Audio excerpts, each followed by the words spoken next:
할렐루야. 예. 이게 뭐 제가 안 하려고 그랬는데도 어쩔 수 없이 요즘 정치 얘기를 할 수밖에 없는 게 본문이 이래서 이해하세요. 이번에 대선 이 과정을 보면서 특이한 걸 좀 하나 보게 됐는데, 물론 뭐 선거 때마다 이제 그런 일이 잦긴 했지만은 이 당에서 저 당으로 혹은 저 당에서 이 당으로 옮긴 분들을 이제 제가 봤습니다. 뭐 진보의 우두머리였던 분이 이제 대선 후보가 되지 않아서 이제 보수 쪽의 분을 지지하기도 하고요. 반대로 이게 되게 특이한 부분인데 보수 쪽에 있었고 심지어는 당대표도 했던 분들 혹은 중직이었던 분이 갑자기 이 진보 쪽으로 이렇게 넘어가는 걸 제가 봤습니다. 그래서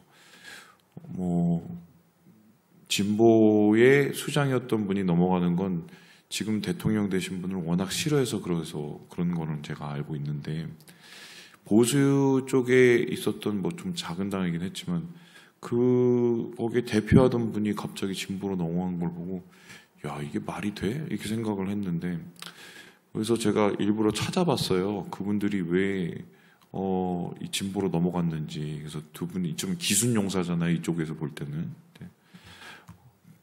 의외의 얘기를 하더라고요. 뭐라고 하죠? 왜 글로 갔냐 그랬더니 저쪽 편에서 연락이 왔는데 그 전화가 너무 따뜻했다고. 그래서 그 얘기를 딱 듣고 느꼈던 게 뭐였냐면, 야, 이 정치적인 계산이나 아니면 이념적인 이 진영 논쟁보다 이 정서적인 공감이 훨씬 크구나, 그죠? 이런 거죠. 아무리 뭐 계산기를 두들고 이게 몇이 더 먹고 나한테 뭐가 이익이 되고, 물론 사람은 거기에 많이 호흡하거든요. 대부분 왜 사람이 이상한 행동을 하고 저렇게 했었을까 생각을 해봤을 때 이익이 혹은 돈이 그렇게 움직여서 사람이 망가진 경우를 제가 많이 봤어요. 목사님들도 많이 그러는데, 근데 사실 그것보다도 누군가의 관계, 따스함, 또 누군가로부터 늘어진 지지, 뭐 이런 것이 때로는 우리가 생각하는 그 이익보다 훨씬 더 커서 나의 진영도 버리고 이념도 버리고 그 공감 앞에서, 교감 앞에서 이제 아무런 힘을 가지지 못하는 이런 거 제가 보면서 좀 여러 가지 생각이 들었습니다. 제가 오늘 왜 이 얘기를 들었냐면, 이 얘기 말씀드리냐면, 오늘 다윗이 바로 그런 사람이기 때문이에요. 다윗이 오늘 뭘 하고 있냐면 헤브론에서 일종의 그 대통령 임직식 이런 건가요? 뭐라고 그러죠? 그런 걸 하고 있어요. 그래서 자기 왕이 되는 왕 즉위식을 하고 있는데, 38절에 보면 이렇게 얘기가 나옵니다. 전열을 갖추고 모든 군사가 성심으로 헤브론에 이르렀다. 그리고 한 마음으로 다윗을 왕으로 삼고자 했다.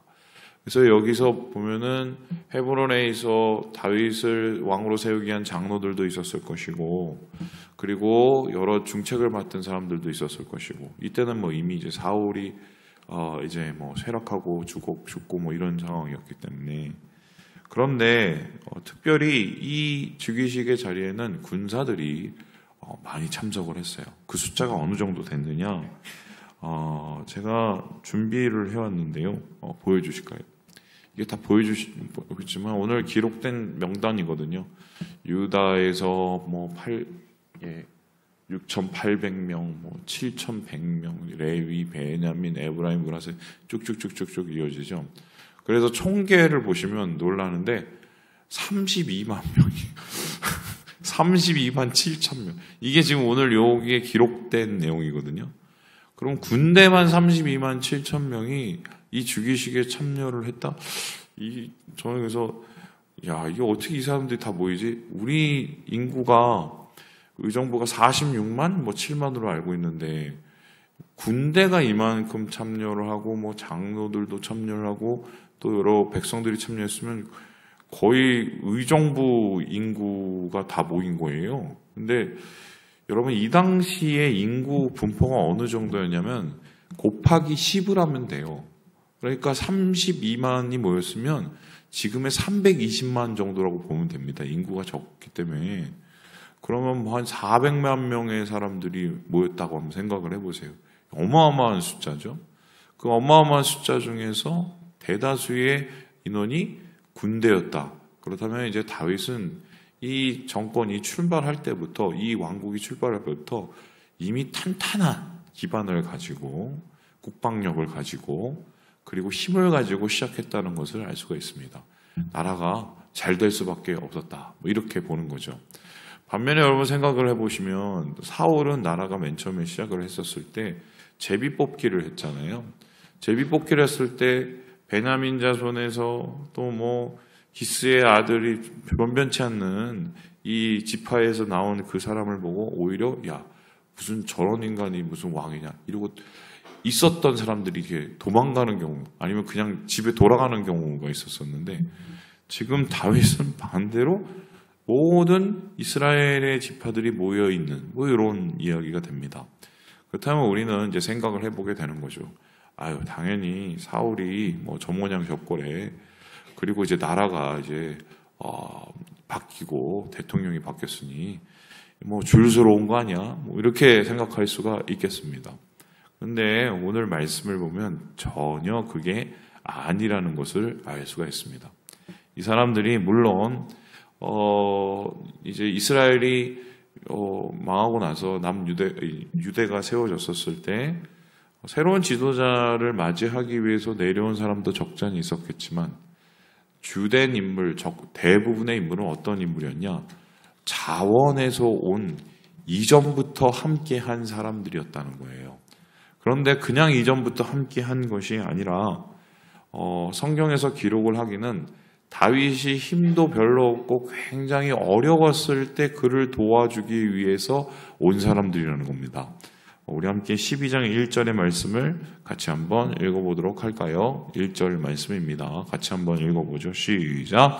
다윗이 기스의 아들 사울로 말미암아 시글락에 숨어 있을 때에 그에게 와서 싸움을 도운 용사 중에 든 자가 있었으니 이 다윗이 계속해서 쫓기고 다녀서 오죽했었으면은 남의 나라 블레셋까지 가갖고 거기서 망명 생활을 하죠. 어떻게 보면은 이 망명이 말이 망명이지 여기서도 받아주지 않고 저기서는 죽이려고 하고 막 이런 상황입니다.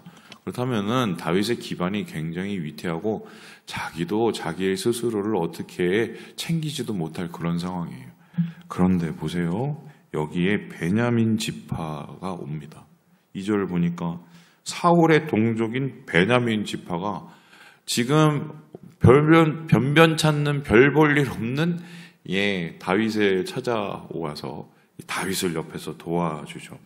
거기에서 끝나는 게 아닙니다. 이 8절을 한번 보실래요? 갓 지파에서도 여러 사람들이 이제 다윗을 도와주러 왔는데 그때가 언제냐? 갓 사람 중에서 어디에 있는 유세예요? 광야예요. 광야. 한마디로 다윗이 도망다니는 그 광야의 생활을 할 때 갓 지파들도 찾아온 거죠. 갓 지파가 참고로 이 어디에 사냐면은 이스라엘 북부 쪽이었거든요. 그러면 한참 위에서 일부러 다윗과 함께하기 위해서 도망 생활 중인 다윗에 동참을 하는 이런 격입니다. 제가 다윗이 그 머물렀고 숨어 다녔던 그 광야의 엔게디라는 곳을 가봤는데 그 엔게디가 굉장히 뭐라고 표현해야 되나요? 그 광야 사막 중에 갑자기 있는 오아시스 같은 그런 곳이에요. 근데 야, 이게 너무 티나지 않아? 여기 왜 있어? 이렇게 생각을 했는데 동굴이 꽤 있어요. 그래서 아마 동굴마다 숨어서 지내는 것 같은데 그 숨어 지내는 그곳에 이 사람들도 같이 와서 다윗을 이제 함께 맞아준 거죠. 그리고는 뭐 유다 자손부터 므낫세 뭐 이런 사람들도 동일하게 다윗의 피신생활 속에서 같이 한 사람들입니다. 한마디로 아둘람 공동체라고 얘기를 하죠. 아둘람이라는 것은 동굴을 뜻하고요. 자, 그렇다면은 어떻게 이 사람들이 이렇게 찾아왔을까? 왜 찾아왔을까? 뭐 이렇게 한번 생각을 해봤을 텐데 여기에 대해서 이제 사무엘서에서는 뭐냐면은 억울한 사람 그리고 마음이 상한 사람, 그리고 사울에게 피해를 받은 사람, 이런 사람들이 다 다윗 밑에 모인 거예요. 그렇다면 이제 한마디로 이런 거 아닙니까? 우리나라 보면은 지난 그 윤석열 대통령이 대통령 된 결정적인 이유가 가장 크게 도우신 분이 사실은 문재인 대통령이죠. 문재인 대통령이 집값을 너무 많이 올려갖고 사실은 윤석열 씨가 대통령이 되지 않습니까? 사실 이번에도 이재명 씨가 대통령이 되는데 가장 큰 역할을 하신 분이 누굽니까? 윤석열 씨죠. 윤석열 씨가 아시겠지만은 그 계엄령을 그렇게 한 바람에 이렇게 된 거 아니에요. 사실 다윗의 입장에서는 그냥 가만히 있는데도 굴러 들어온 여러 가지의 이제 넝쿨들이 있었던 이유가 뭐냐면은 사울이 너무 못해서 그런 거예요. 사울에게는 권력도 있고 사울에게는 가진 것도 많지만 그하고는 교감도 할 수가 없고 그를 신뢰할 수도 없는 완전히 깨어진 관계였기 때문에 자기들을 이끌어주고 자기들의 억울함을 풀어주고 자기들을 알아줄 새로운 지도자를 쫓아서 온 게 이게 바로 아둘람 공동체거든요. 그런데 사실은 여러분 생각을 해보세요. 이런 사람들이 다 모여 있어도 자기를 좋아서 와도 여러분 이 사람들 중에 정말 옥석을 찾거나 옥석으로 만든 거는 굉장히 힘듭니다. 제가 그걸 다 경험을 봤는데 예전에 이제 제가 저쪽에서 이제 목회를 할 때 이런저런 분이 우리 교회에 정말 많이 오셨어요. 뭐 짧게는 뭐 2달 있다가 가신 분도 있고 좀 더 가는 3년 있다 가신 분도 있고 막 그렇습니다. 근데 이제 그분들 중에 대부분은 오면은 뭐냐면 지난 교회에서 어떤 일이 있었는지를 저한테 한참 먼저 얘기를 해요. 지난 교회 목사님이 이랬고 지난 교회에는 어떤 일이 이랬고 이러면서 대부분 안 좋은 뭐 있었던 일들 그러면 제가 이제 위로를 해드리죠. 그러면서 제가 마음속에 그런 마음을 품습니다. 이분들 이런 상처가 있으니까 이렇게 잘해드려야지. 이게 앙금이 나오면 안 되니까 영적으로. 그래서 그렇게 생각을 해요. 그래서 어떤 분 같은 경우는 저한테 뭐라고 그랬냐면 그랬어요. 자기들이 여기 오기 전에 목사님이 자기를 한 번이라도 찾아왔으면 아마 자기는 교회를 안 떠났을 거래요. 그래서 제가 그걸 기억을 했어요. 그래서 그래, 그 목사님이 그렇게 교인이 안 나오는데 한 번도 집에 안 찾아가는 건 좀 이상하다 이렇게 생각을 했어요. 그런데 그분이 교회에서 무리를 일으켰어요. 되게 좀 말도 안 되는 일로 그냥 힘들게 하셨어요. 그리고는 이제 교회를 안 나오시는 거죠. 그래서 제가 어떻게 할게요? 예? 찾아갔어요. 몇 번 찾아갔을까요? 3-4번. 3번을 찾아갔어요. 제가 3번을. 한 번은 배를 눌러서 안 돼서 문고리에다가 뭐 걸어놓고 가고, 한 번은 뭐 편지를 써서 놓고 가고. 제가 그때 한 가지 알게 된 사실이 목사님이 안 찾아간 건지는 잘 모르겠으나 안 만나주니까 못 만난 거다 이런 생각하고, 그리고 한 번은 만났는데 저게 되게 냉랭했어요. 그래서 제가 좀 그때 후회를 했어요. 차라리 안 만난 게 낫겠다. 그때 이제 그분들 보내고 나서 제가 마음에 들었던 생각이 그런 생각입니다. 야, 이렇게 소위 말해서 상처 있는 사람들, 물론 그럴 만할 그런 수준의 뭔가가 그분들한테도 있겠죠. 저는 잘 모르겠지만 그분들이 어느 교회에서 뿌리를 내리고 정착을 하고 교인이 되는 건 정말 쉽지 않은 일이구나. 어쩌면은 기존의 태신자가 와서 교회에 뿌리를 내리는 것보다 갑절에 뭐랄까요, 그럼 힘이 들겠구나. 이런 생각을 그때 많이 했거든요. 그런데 다윗 같은 경우는요, 완전 이건 뭐 사방팔방에서 다 왔고 억울함으로 따지면 한도 끝도 없고요. 그리고 이 사람을 내가 믿을 수 있을지 없을지도 모르는, 말 그대로 잘못 보면 오합지졸 같은 사람들이었단 말이에요. 그런데 다윗이 이 사람들을 하나로 묶어냅니다. 그리고 이 사람들을 어떻게 보면 소위 말해서 정서적인 교감과 공감을 통해서 자기 사람들로 만들어내거든요. 그 이유가 뭘까? 저는 그게 되게 궁금했어요. 근데 오늘 말씀을 보니까 한 가지가 딱 나오는데 이 말씀 속에서는 우리 함께 17절의 말씀을 같이 한번 읽어보도록 하겠습니다. 시작.